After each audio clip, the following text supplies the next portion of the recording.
Hello प्यारे विद्यार्थियों, स्वागत है आप लोग को आपका चैनल आर्ट्स क्लासेस में। तो आज हम इस वीडियो में जो है कवर करेंगे क्लास 12 के हिंदी जो है उनका पद खंड का चैप्टर नंबर 7। चैप्टर नंबर 7 का नाम क्या है? पुत्र वियोग। पुत्र वियोग के लेखक का नाम क्या है? सुभद्रा कुमारी चौहान। ठीक है, उनका जो है सारा का सारा महत्वपूर्ण ऑब्जेक्टिव क्वेश्चन कवर करेंगे इस वीडियो में।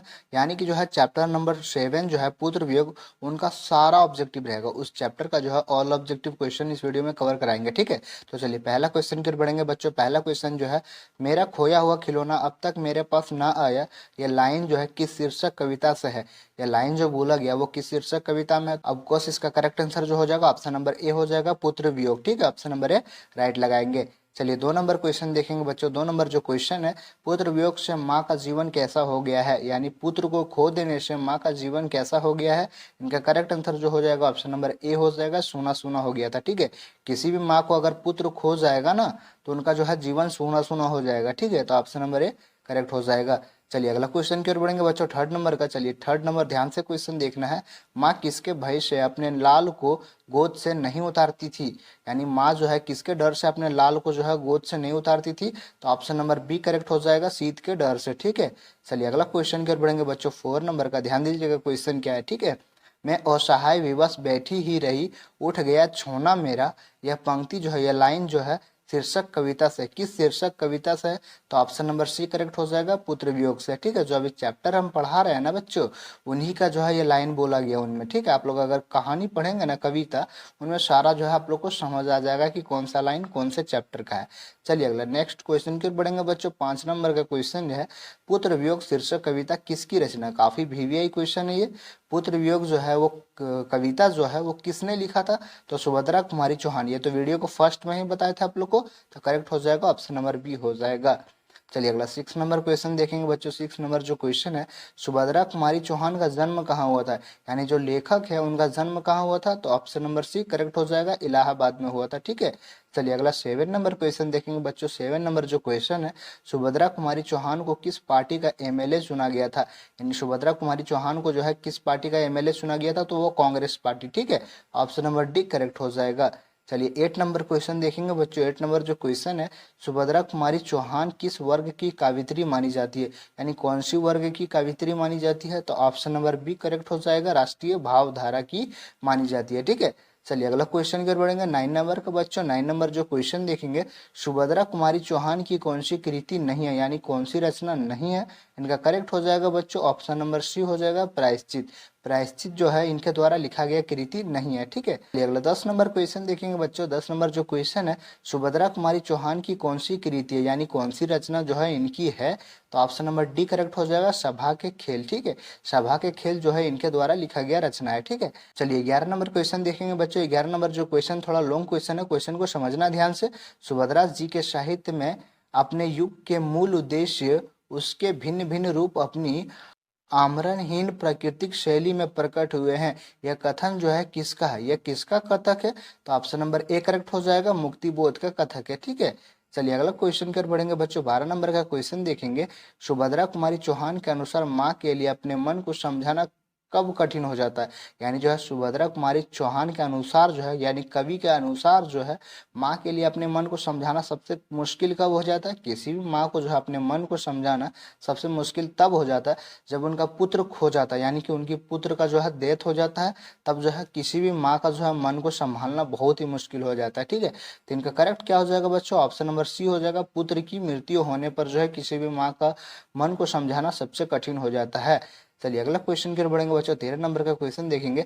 पुत्र वियोग शीर्षक कविता में कावित्री का खिलौना क्या है? यानी कावित्री जो है उनका खिलौना क्या है? तो उनका पुत्र है। ठीक है, उनका पुत्र ही उनका खिलौना है। ऑप्शन नंबर ए करेक्ट हो जाएगा। चलिए 14 नंबर क्वेश्चन देखेंगे बच्चों। 14 नंबर जो क्वेश्चन है, सुभद्रा कुमारी चौहान का निधन कैसे हुआ? यानी उनकी डेथ कैसे हुआ था? तो वो कार दुर्घटना से हुआ था। ठीक है, आप लोग अगर कविता पढ़ेंगे ना तो उनमें समझ आ जाएगा कि सुभद्रा कुमारी चौहान का जो निधन कैसे हुआ था, तो वो कार दुर्घटना में हुआ था। चलिए अगला क्वेश्चन की ओर बढ़ेंगे बच्चों। 15 नंबर का क्वेश्चन देखेंगे क्या है। 2022 के फाइनल एग्जाम में क्वेश्चन पूछा गया था, वर्ग 9 तक के, यानी वर्ग 9 तक की पढ़ाई के बाद शिक्षा अधूरी छोड़कर कौन कावित्री असहयोग आंदोलन में कूद पड़ी थी? यानी 9वीं तक जो है पढ़ाई किया था, उनके बाद जो है असहयोग आंदोलन में कूद पड़ी थी, उसके बाद जो है पढ़ाई नहीं की थी। वो कौन सी लेखक थी? तो सुभद्रा कुमारी चौहान थी। ठीक है, ऑप्शन नंबर डी करेक्ट हो जाएगा। चलिए 16 नंबर क्वेश्चन देखेंगे बच्चों। 16 नंबर जो क्वेश्चन है, सुभद्रा कुमारी चौहान का जीवन सूना सूना क्यों हो रहा है, यानी उनका जीवन जो है सूना सूना क्यों हो रहा है। तो ऑप्शन नंबर सी करेक्ट हो जाएगा, पुत्र के असमय निधन होने के कारण, यानी पुत्र को जो है असमय में जो है डेथ हो जाने के कारण जो है उनका जीवन जो है सूना सूना हो गया था। ठीक है, तो ऑप्शन नंबर सी करेक्ट हो जाएगा। चलिए 17 नंबर क्वेश्चन देखेंगे बच्चों। 17 नंबर जो क्वेश्चन है, सुभद्रा कुमारी चौहान स्वयं को असहाय क्यों कहती है, यानी स्वयं को जो है अकेला क्यों कहती है वो। तो ऑप्शन नंबर बी करेक्ट हो जाएगा, पुत्र वियोग के कारण, यानी पुत्र को खो देने के कारण वो अपने आप को जो है असहाय कहती है। ठीक है, चलिए 18 नंबर क्वेश्चन देखेंगे बच्चों। 18 नंबर जो क्वेश्चन है, पुत्र वियोग कविता में कवयित्री के किसके लिए पत्थर को देवता मानकर पूजा की है, यानी जो है कवयित्री के किसके लिए जो है ना पत्थर को देवता मानकर पूजा की थी। तो पुत्र के लिए। ठीक है, पुत्र के लिए जो है पत्थर को देवता मानकर जो है पूजा किए थे, यानी ऑप्शन नंबर डी करेक्ट हो जाएगा। चलिए 19 नंबर क्वेश्चन की ओर बढ़ेंगे बच्चों। 19 नंबर जो क्वेश्चन है, 2022 के फाइनल एग्जाम में क्वेश्चन पूछा गया था, गुलामी का नशा किसकी रचना, यानी गुलामी का नशा जो है वो किसकी रचना है।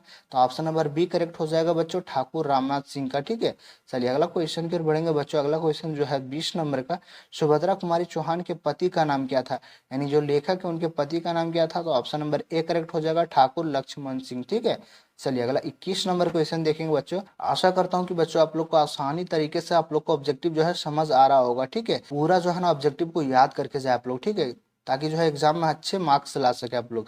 तो चलिए 21 नंबर क्वेश्चन देखेंगे बच्चों। 21 नंबर क्वेश्चन है, बिखरे मोती क्या है, यानी बिखरे मोती जो है वो क्या है। तो ऑप्शन नंबर डी हो जाएगा करेक्ट, कहानी संग्रह है। ठीक है, चलिए अगला 22 नंबर क्वेश्चन देखेंगे बच्चों। 22 नंबर जो क्वेश्चन है, सरोज समृद्धि किसकी रचना है, यानी सरोज समृद्धि जो है वो किसकी रचना है। तो ऑप्शन नंबर बी करेक्ट हो जाएगा, निराला की। ठीक है, चलिए अगला क्वेश्चन देखेंगे बच्चों 23 नंबर का। 23 नंबर क्वेश्चन ध्यान देंगे कि क्वेश्चन क्या है। ठीक है, क्रॉस्थवेट गर्ल्स स्कूल में सुभद्रा कुमारी चौहान की प्रिय मित्र कौन थी, यानी बेस्ट फ्रेंड कौन थी। तो ऑप्शन नंबर ए करेक्ट हो जाएगा, महादेवी वर्मा थी। ठीक है, चलिए अगला क्वेश्चन की ओर बढ़ेंगे बच्चों 24 नंबर का। चलिए 24 नंबर क्वेश्चन देखेंगे बच्चों, सुभद्रा कुमारी चौहान का प्रतिनिधि कविता संग्रह कौन है, यानी प्रतिनिधि कविता संग्रह जो है वो कौन है। तो ऑप्शन नंबर बी करेक्ट हो जाएगा बच्चों, मुकुल है। ठीक है, चलिए अगला क्वेश्चन की ओर बढ़ेंगे बच्चों। अगला क्वेश्चन जो है 25 नंबर का, यानी कि बहुत महत्वपूर्ण क्वेश्चन है। 2021 के फाइनल एग्जाम में ये क्वेश्चन पूछा गया था। तो क्वेश्चन क्या है बच्चों, देखेंगे सुभद्रा कुमारी चौहान का जन्म कब हुआ था, यानी उनका जो जन्म है वो कब हुआ था। तो ऑप्शन नंबर ए करेक्ट हो जाएगा बच्चों, 16 अगस्त 1904 ईस्वी को हुआ था। ठीक है, चलिए अगला क्वेश्चन को देखो बच्चों। जो भी क्वेश्चन है ना, हर चैप्टर के लेखक के नाम आप लोग को, और जन्म का स्थान जो है और जन्म कब हुआ था, ये सब जो है आप लोग को कंपलसरी याद करना होगा, क्योंकि एग्जाम में कब पूछेगा इनका कोई गारंटी नहीं है बच्चों। इसलिए आप लोग जो है जन्म स्थान, जन्म का जो है डेट और उनके लेखक के नाम, ये सब कंपलसरी याद कर ले। ठीक है, हर चैप्टर वाइज का याद कर ले। चलिए अगला क्वेश्चन फिर बढ़ेंगे बच्चों। अगला क्वेश्चन जो है 26 नंबर का, सुभद्रा कुमारी चौहान के पिता का नाम क्या था, यानी उनके पिता का नाम क्या था। तो ऑप्शन नंबर सी करेक्ट हो जाएगा बच्चों, ठाकुर रामनाथ सिंह। ठीक है, चलिए अगला क्वेश्चन फिर बढ़ेंगे बच्चों 27 नंबर का, यानी कि 27 नंबर क्वेश्चन देखेंगे। तो 23 के फाइनल एग्जाम में ये क्वेश्चन पूछा गया था, सुभद्रा कुमारी चौहान को लिखी कविता कौन सी है, यानी सुभद्रा कुमारी चौहान की जो है लिखी कविता कौन सी है। तो अब कॉस क्या हो जाएगा बच्चों, ऑप्शन नंबर बी करेक्ट हो जाएगा, पुत्र वियोग। ठीक है, काफी इजी क्वेश्चन था और महत्वपूर्ण क्वेश्चन था। चलिए 28 नंबर क्वेश्चन की ओर बढ़ेंगे बच्चों। 28 नंबर जो क्वेश्चन है, पुत्र वियोग शीर्षक कविता किस काव्य संग्रह से ली गई है, यानी कौन सी काव्य संग्रह से ली गई है। तो ऑप्शन नंबर सी करेक्ट हो जाएगा बच्चों, मुकुल से जो है ली गई है। यानी चलिए अगला क्वेश्चन की ओर बढ़ेंगे बच्चों। अगला क्वेश्चन जो है 29 नंबर का, 2022 के फाइनल एग्जाम में क्वेश्चन पूछा गया था, छोड़ो काम दौड़कर आई माँ कहकर जिस समय पुकारा, किस कविता की पंक्ति, यानी जो लाइन बोला गया, छोड़ो काम दौड़कर आई माँ कहकर जिस समय पुकारा, ये लाइन जो बोला गया किस कविता में है। तो ऑप्शन नंबर सी करेक्ट हो जाएगा बच्चों, पुत्र वियोग कविता में। ठीक है, ये लाइन जो बोला गया है पुत्र वियोग में बोला गया है।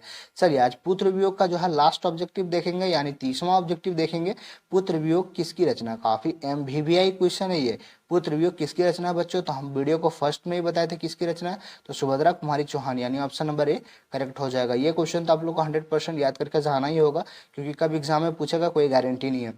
तो अगला वीडियो बच्चों जो है चैप्टर नंबर 8 पदखंड का जो है चैप्टर नंबर 8 उषा, उनका all objective question with answer के साथ कवर कराएंगे बच्चों। तो अगला वीडियो देखने के लिए चैनल को सब्सक्राइब कर ले। चैनल कौन सा है, तो चैनल का नाम है आर्ट्स क्लासेस। ठीक है, आर्ट्स क्लासेस चैनल का नाम है, उसे सब्सक्राइब कर ले ताकि हर वीडियो आपके पास पहुंच सके और आप एग्जाम की तैयारी जो है बेटर तरीके से कर सके। ठीक है, तो मिलते हैं अगले वीडियो में, तब तक के लिए जय हिंद जय भारत।